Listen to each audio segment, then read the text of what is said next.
Welcome back, folks. Ecom Dispensary, knowledge drop number 28. 28, I think, is in numerology an important number. I'm not really sure why, but you remember all that stuff, man? That was fun back in the day. Shout out to numerology, the only real science. The only real science. Speaking of numerology, this is episode number 115. I'm not sure what kind of significance that number has, but it does have significance because it's a sick episode. All right.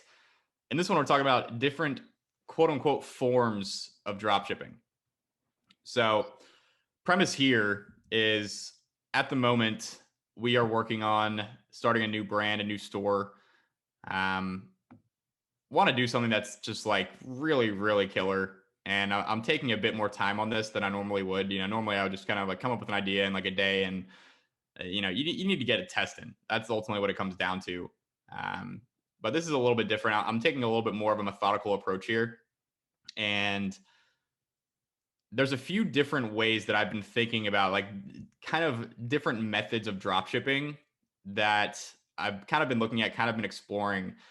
And I'm not sure if this is going to be entirely, the most useful thing in the entire world, but I think it might be kind of cool for you guys to see the way that I'm thinking about this, a little bit of behind the scenes action. There's a couple different forms of drop shipping that I've been kind of looking at. And part of the reason this is exciting for me is because I think a lot of you guys listening to this, you have a pretty solid idea of kind of what I'll call the Nate and Scotty special.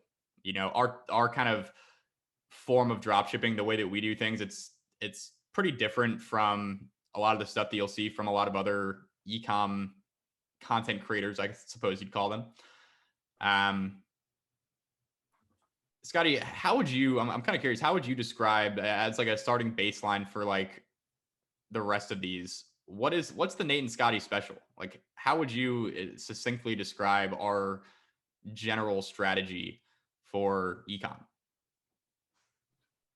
Fairly putting me on the spot there, Schmitty. Yeah, that's a tough one. Not even following your own outline. Okay. So what we do is, for one, I think we start with the market, which is somewhat unique. We pick a market that we want to get into. We decide we want to get into the jiu-jitsu market.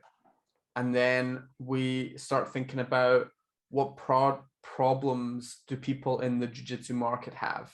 What products do people buy in the jiu-jitsu market? Okay. So we look at problems and products, and then we start searching for opportunities. So we pick the market first, and now we start just brainstorming, we start researching, we start looking at competitors, we start looking at what's available on Ali, what can we buy from China to either to sell to this market, either to solve a problem they have or to better serve a need that is already being filled, but do it differently or better. Mm-hmm. That's it. That's pretty much it. I think, like, generally speaking, we sell products that aren't like, they're kind of like a lot of times quote unquote typical products. They're not like super flashy or trendy or new. They're just like products that people need, that people buy, and we sell them to a very specific market of people, and we just really try to make the marketing as strong as possible. I think that's kind of like the general route that we take. Now, in exploring starting this new store, that's obviously very high on my list of of methods. But I'm also kind of intrigued and kind of want to try some of these other potential routes, because there's not just one way to do things. There's not just one correct way. There's a lot of different things that can work. And that's kind of like, the cool thing about this to me is like there's no rules here. Like, you can do whatever you want to do, and if people want to buy it, like, you'll make money. And that's really some of the most exciting stuff for me. So let's get into some of these different methods. The first one here that I have, I'm calling a proven winner with a twist. So this method would be to essentially take a quote unquote saturated product, something that people might consider to be like a typical dropshipping product, and take the same product, but do it differently, more unique, better in some way, etc. Um, Example off the top of my head is, you know, those massage guns, Scotty? I do. I certainly do. Do you have one of those? I used to. I gave it Yeah. to our boy when I left Raleigh. Yeah. I remember that. We had one at the house. You know, those massage guns that it looks like a gun and you just freaking, I don't know. It's supposed to massage your muscles and make you looser or something. That's a very typical product. It's been around for a while. There's been a lot of different brands that have done and sold that product, which means it means a couple things. The first thing that it means is that it's a proven product, right? It's a product that has proven its demand. A lot of people want it. It's been it's been sold very well over the past couple of years. It also means that if we wanted to sell this product successfully, we can't really just do the thing that everyone else has been doing. Probably it's not going to work if we just throw it up at a normal price point with a decent offer, and we're just like, hey, this is a massage gun. It will make you looser. It will do this for you. Just kind of like the typical angles that everyone else has been using. That's not very likely to work. Now, I do wish that I had a better example off the top of my head to like show you, okay, like what does that look like doing it different, unique, and better. I don't have like a great example off the top of my head, but do something with it where we would either target a more specific market. Like I think a lot of it's been marketed towards like athletes and stuff. But what if there was a more specific and totally different market, like maybe something with old people? Old people, they have a lot of pain in their various body parts. And maybe we could angle it towards a specific group of people who, elderly people who have a specific sort of condition that this could help alleviate. We could get different with who we're selling it to. That'd probably be like the thing that would make the most sense off the top of my head. Scotty, do you have anything that you think that could make sense for something like this? For massage guns specifically, Yeah, or if you have another example from like another typical dropshipping product. I think you could get a lot more specific with a specific group of athletes. Mm-hmm. So focus on grapplers instead of just athletes as a whole. Mm-hmm. Um, I think with this product specifically, it's been done a lot. I don't know if just making it specific to grapplers without doing anything to the product is going to do the trick. Now, maybe you can create a super compelling offer where you combine information with the massage gun, Mm-hmm. and the information is made very specific to the group of people that you're targeting, and you explain in the guide or whatever the exact places to massage to cure common pains for your specific market. So you could go really deep into market research there, figure out what are the exact problems that people in your market specifically have, and then instead of just selling the massage gun and pretending that it's for grapplers, make the grappler's guide to whatever type of massage it's called. Yep. I was actually just thinking that combining it with information, that could be something that could work. The more when it comes to a product like this, like the more common and like the more it's been done, the more you've seen it, the more different whatever you're doing has to be in order for it to work. Because at some point, like just about everyone that you're going to be advertising it to has already seen a very similar offer for the same product. And, at some point they've either decided to buy or not buy. And, past that point, there's probably not a whole lot you can do without making it, super unique or different or better to convince those people to buy. So that's one type of method, the proven winner with a twist. Another method that I think is super interesting and that I kind of am interested to learn more about and look more into is, and this is like the sexiest saying in the entire world, high ticket drop shipping. Oh, baby, that high ticket drop shipping. This is something that I see this dude, Anton, I think is his name, Dropship Lifestyle. If you guys have ever seen or heard of any of his stuff, I'm not recommending or dissing him. I don't really know a whole lot about him. This dude is doing something right because he has been positioned as the authority on high ticket drop shipping for about a decade. Yeah. Like actually though. He's Like been I running the remember same ad to the same webinar for like years. I I remember seeing his stuff probably in like 2015-ish. Like he has been around for a long time and he's always been positioned as the guy doing this. Which is kind of crazy when you think how quickly dropshipping gurus come in and out of fashion. Like even Schmitty, you used to be cool like a year or two ago, and look at you now. Remember What when happened, man? he'd Where are go they now? Yeah, that is a good point. But I think his method is like, and again, I don't know. I haven't talked to the dude or really seen any of the stores that he runs. I don't even know if he does run stores anymore. I mean, he's got to be absolutely banking off that dropship lifestyle course money. I know his offer is it's like a $5,000 offer or something. But he, from everything that I've seen, sells like high value items, like hundreds or worth like hundreds or thousands of dollars, like desks, like desks that you would work at, or like a mount for your monitor at your desk, or like a desk chair. I don't know why all these examples are desk related. I'm sure that there's other things that they do as well. But stuff like that where it's higher value stuff and you only need a couple sales to, for you to really make some decent money. One thing I really like about this method is I think with a lot of the things that this could entail, drop shipping from China or drop shipping, basically doing anything where the shipping times are going to take a long time. This is like the one thing where that actually makes sense. If you're selling a piece of furniture, people aren't really expecting it to arrive in 2 days. With bigger stuff, people are expecting to wait longer. And, that could make it a little bit easier for you. Now, I think like his main angle is like, we do not drop ship from China. So maybe that doesn't really matter a whole lot. But I always thought that was kind of interesting where you have a bit more leeway with something like that in terms of like the expectations of the customer. When it's something that's bigger and more expensive, like people are willing to wait a lot longer.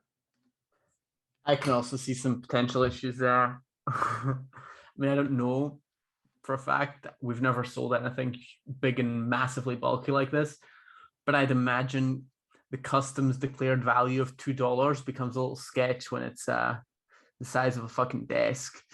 Yeah. But you end up having to pay customs, or your customer will have to pay customs on a product shipped from China that you sold to them at a 3x markup, which ain't going to be so cool for them. So I can see some potential issues there too. But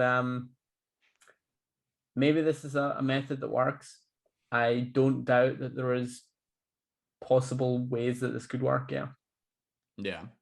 One thing Yeah, I would really push back on is a lot of beginners have this bizarro idea, and it comes from this numbers thinking, the quote unquote run the numbers crowd, where they're like, well, if you're selling a $40 product that costs you $10, you only have $30 gross margin to work with.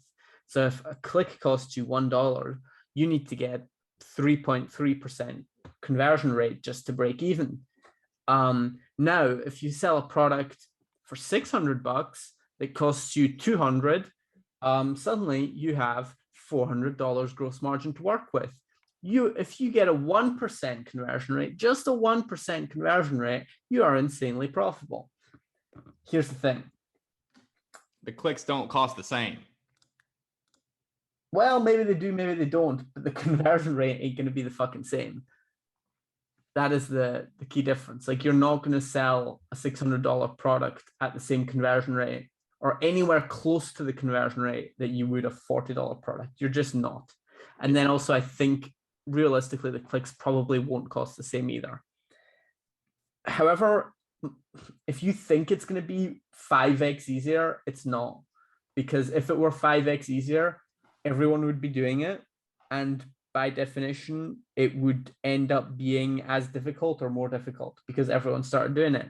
It's that fucking biology lesson that we all learned in high school, or I did at least, where it's like, if something is easy, a lot of people end up doing it. It becomes harder because a lot of people are doing it. Eventually, it becomes so hard that people stop doing it and it becomes easier again. And there's a balance there. an equilibrium. Mm, Um, just keep that in mind whenever you get excited by a new method like this and you think it's going to be way easier and you have cool numbers and maths to back it up. It's never quite what it seems. yeah. I mean, the grass is always greener, but if you look deeper under the surface, I mean, there's certainly issues with this model that others don't have, and there's issues with other models that this model doesn't have. One of the main risks I see with this is if there's any sort of issues with your product and you have to refund people, all of a sudden those refunds are really expensive. Because if you say, the 200 to 600 example that Scotty just gave, you buy it for 200, you sell it for 600. If you buy it for 200, the customer says, hey, this is shit. This isn't what I ordered. There's something wrong with this. I need to return this. I need to get a refund.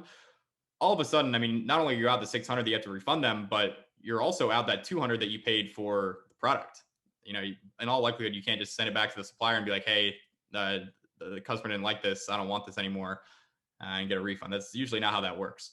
So if you're operating on a large scale and you are having to issue a bunch of refunds, there's issues with the product, that's going to add up really quickly, and you could actually be in a lot of debt if you're not paying attention to the quality of the product. So I think the quality is extremely important when you're selling. Like, I mean, that's just kind of a general rule. The higher the product, the quality is always important, but the more expensive it is, the higher quality people are expecting, and I think the more on top of that you need to be. Yeah, this is another thing where I'm not entirely sure where all that stuff you said is true. I think mentally it's true. I think mentally the refunds really fucking hurt. And on a daily basis, they're going to hit really hard, especially at low scale. I kind of think, though, that refunds are just a percentage game more so than a whatever the dollar amount is. So whether you're making 3 sales a day on a $600 item or 3 sales a day on a $40 item, I think the amount of refunds you get probably going to be percentage wise similar. So while that $600 refund is going to hurt a shit ton more, I don't actually think that matters when you look at it over the course of a month or longer. Yeah, I mean, I think that the reason it matters is because if you're operating at a low level of scale and say, like you said, you're making 3 sales of a $40 product, if 2 of those need to get refunded, okay, you're out $20. Because if it was a $10 product, you're out, the $20 for the, for the product cost. But if you're selling a higher ticket product, then you're all of a sudden you're out $400. And for someone who doesn't have a whole lot that they're working with in terms of their budget, I mean, that's a huge, huge, huge hit. Yeah, but again, if you're at the lower scale, if you're selling the lower ticket item, it's not going to be 2 refunds, it's going to be 20 on average if you're at the same amount of revenue. Yeah. Um, Having said that, if you are on a budget, what is really going to eat into your budget is the fact that you're going to have to spend way more to get actual feedback on whether what you're doing is working or not. Mm-hmm. Because if you spend $200 on a $40 item, you're going to know whether those ads are breaking even, below breaking even, or profitable. You're going to know. You're going to have decent, not massive data, but you're going to have a decent idea of where that's going to be, at least with your current ads and everything. If you spend $200 on a product, $200 on ads, and you're selling your product for $600, you might have 0 sales, but it would be profitable. You might have 0 sales and it's absolutely sucks and never going to get a sale. You might also have 1 sale and it could be wildly profitable in the future as well. Or you could have 1 sale, but it's going to be unprofitable in the long term. You have no idea at $200 spend. You're going to have to spend 600, 1,000, 1,500 to have any sort of idea whether this round of test has potential or not. So each round of test is going to cost you way more. So that's what's going to really cost you a lot more money. That If is you go the high also ticket down. also a good point. Yeah, I don't really think that that's like the necessarily the best method for complete beginners, but it's something to think about. It's something to think about. It really, the entire point of this episode is just to give you guys ideas for different ways to think about this. Um, let's move on to the next one. I wonder Next if one. nobody has made high ticket dropshipping work, and that's why Anton Crowley is the only guru around for the past 8 years. Certainly possible. Certainly possible. Next kind of form of dropshipping I have here is some sort of a custom consumable product. Some sort of a, this is like probably the only category of product where you'd actually have to make the product. All these other ones, the product already exists and you are just, acquiring it and selling it. This one is a bit more intensive. Um, Scotty's brand, Sleek Ink, is a fantastic example. I think the entire story of how you did this brand, I think, is just a masterclass in how to kind of combine this form of dropshipping with our kind of our typical our this form of ecom with the dropshipping testing method that we use. You guys started out testing a product from AliExpress and use that to kind of validate the demand. Once you saw that that was working, then you develop the product. I think that was so cool. But I think like there's a few great aspects of this kind of e-commerce. One, if it's a consumable, that means that repeat business is essentially built in. If you have a good product that people like and it's a consumable, like Scotty's is it's an oil. Once they use all that up, they're going to want to buy more. And if you have that built into your business where it's just not a completely front end business and you are still getting sales, even if you're not running ads on a certain day, you're still getting sales. That's extremely valuable to the business, to, the overall profit, to the valuation of the company. That's absolutely huge. And that's something that we're kind of trying to build into the new brand that we're going to be starting. The other really good aspect, what was I about to say? It's got the repeat business built in. And then, it's got a moat built around it from the start. The reason that Scotty is willing to share the name of this brand, and, the reason that we share that and not the name of the brand that me and Scotty own together, is because none of you guys that are listening to this can very easily go out and copy Scotty's brand. He's got an entire custom formula that is the result of a close personal relationship with a dude who is a specialist in creating these kinds of formulas. Just the average person could not easily replicate that. So I think that's also a really huge advantage of this kind of e-com. Yep, 100%. Plenty of people trying, don't you worry. Yeah. Plenty of people trying. It's a balance though, because then that also means that the barrier to entry is higher, which means it's harder to get going. But when the barrier to entry is high, the competition tends to be low. And that's just kind of how it goes with everything. That's why, selling the same random trending dropshipping product as everyone else is super easy to do, because, all you got to do is go on AliExpress and just get it out there, versus creating your own product is a lot more difficult. And there's a lot less people doing that. So if you can do that, then, it might be a little bit easier for you. Once you have that done, it might be a little bit less competition. Yep, 100%, 100%. We've been around for like 2 years now, over 2 years now. And while while competitors have popped up, there's only been like a handful of competitors that have popped up, and also a handful of competitors not quite gone out of business because there's substantial money behind them, but they've kind of stopped running ads because presumably it's not going too hot for them. That is just purely due to the moat. One of our competitors was on Shark Tank, flexing some pretty big numbers on there. And like if they were doing that with a typical dropshipping product, a week after, they would have 100 new people trying to advertise that same product. But with what we're doing, it's just so much harder. Even if you want to copy it, or even if you want to come up with your own competitor, it's going to take you a couple months at least. And that's just going to keep so many people away because there's money and time that needs to be invested. Also, probably not the best category for beginners, because again, the barriers to entry are high.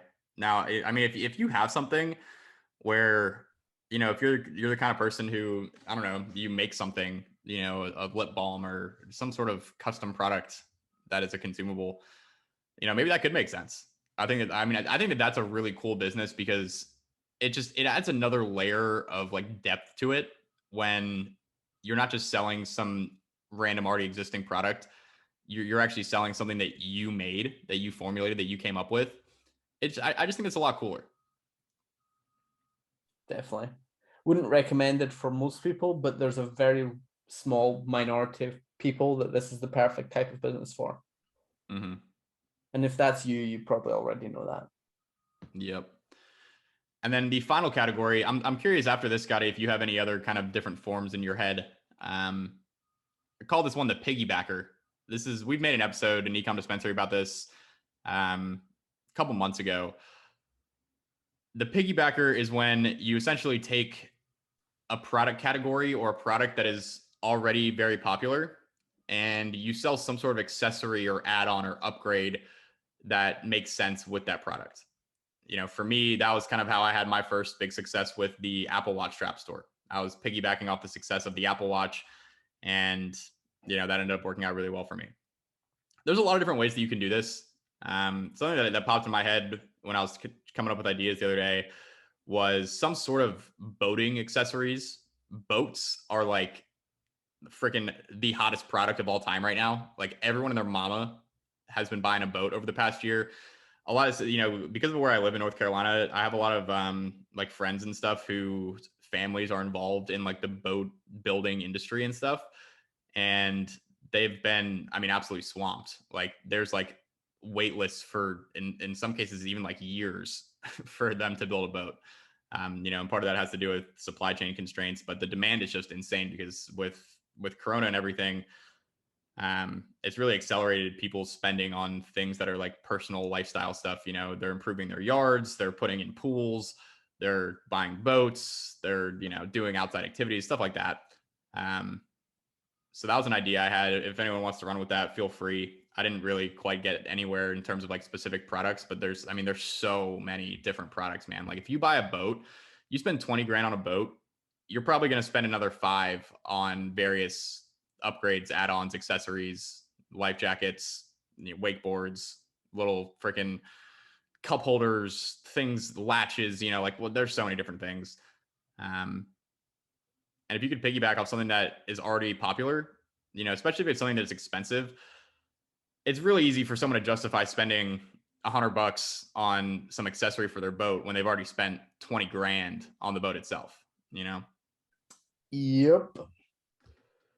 I don't know if these are quite following the same format as the types or forms of dropshipping we've been talking about so far. But I had 2 more things I want to bring up, kind of like off the top of my head as you were talking there. One is sort of the clothing route. I think there's a lot of different routes you can take with clothing. You can go super niche, you can go general but add your own style, you can go general and add like an influencer persona to it. But like this one of those things, like I think probably the thing that people spend the most money on online is clothing, I would say. Yeah. I don't know, there's probably numbers that we could look up pretty easily. We didn't, but I think that's pretty accurate. Yeah, my guess is clothing is what people spend the most money on. So if you can sell clothing, that's a huge market. Now you just got to figure out a way to be unique, stand out, attract people to your site. Yeah, so there's a lot of different approaches that people can take with clothing. I've seen people sort of partner with influencers or people that have like some sort of a following themselves, starting clothing brands. Then you can do niche clothing, sort of in a specific market, make clothing for that group of people. And I guess this kind of ties in as well, but I think there's a form of drop shipping where you're specifically going for viral appeal. Not like viral in the sense of a lot of people are selling this product on Facebook with ads, but in the sense of you're coming up with a product and marketing strategy purely with the goal of that going quote unquote viral organically, quote Mhm. unquote organically. Um, Here you're going for products that are event specific, maybe. So like anything around the election, like shirts with Trump, Black Lives Matter stuff when all that was going on last year. Anything like that that is specific to current news event obviously has some sort of viral appeal. And then there's also just stuff that's kind of evergreen that people just love to share. And there's those pages on Twitter that are made to look super organic, but are actually just someone promoting their products, where they make it look like a real person, usually a hot chick, and then they make like it's like contrived native content with the sole goal of it going viral. You buy shout outs and you just try and drive traffic to the original tweet. And then below it, you're like, oh, by the way, this is where I found it. And then you link to your store. Mhm. Obviously, that's one marketing method, but there's a specific way of thinking where you're trying to get people to share it organically on Twitter, Instagram, wherever. And I'd say that's sort of another form of dropshipping that we don't do, we haven't done, but that exists. Yeah, I think a great example of something that falls into that category is a lot of the like relationship jewelry and like kind of gifts like that. Um, and you'll see these memes and stuff like specifically in that form that you were just talking about on Twitter, where it's like, oh my god, like I can't believe my boyfriend got me this. Like I'm literally crying. It's so cute, and it's just like I don't know. I mean, there's a bunch of different things, and a lot of them have like some sort of I don't know, something that signifies something. Um, like there's like the typical one is like the necklace or something that's like it's two necklaces and one has each like one half of a heart and then you put them together and it makes a full heart, like something like that. There's a lot more other creative ones that I can't think of off the top of my head. But a lot of those are definitely made to go viral. And then I think kind of along similar lines, you also have just like typical, like quote unquote viral trending dropshipping products that can kind of fall into this, that just like the ads just tend to do well because it's a really eye catching product. Like kind of the biggest one over the past few months that I've seen is those, it's like those galaxy lamps that like light up your entire room and make it look like you're like in freaking space or something. Um, those have been really popular. And then I think you'll also find a lot of stuff like this on like TikTok and stuff. That's like there's like that trend that's like TikTok made me buy it or something like that. Um, you can find products that way. That's not really our preferred method, obviously. You guys probably know. I think that the kind of issue with that stuff is they tend to be not so evergreen. The products tend to be like they go viral, they're really popular for a couple months, and then they die down, and then you're just kind of like fighting a losing battle. And that's just, I think that's a decent way if you want to make some money quickly, but it's just like generally not all that sustainable in my experience. Yep, 100%. Well, there you go, folks. There are some different forms of drop shipping. Maybe that gave you some ideas. It's exciting stuff, man. Like I've just kind of over the last few days been my my passion for the ecom game has been reinvigorated. This is like, it's really fun coming up with ideas, looking at the different ways that you can do things. And I mean, we've listed a few here. There are undoubtedly twice as many, three times as many, different quote unquote forms of drop shipping that we didn't even, get to today. You got to be creative, like that's kind of what this is all about, is doing, regardless of what specific method that you take, it's all about doing something that's better, different, more unique, more compelling. And that's kind of where that creativity comes in. And it's fun stuff, man. I really enjoy that aspect of it. Yes, sir. Yes, sir, Schmitty. All right, folks. Well, I think that'll do it for episode number 115, different forms of drop shipping. We'll see you guys in the next one.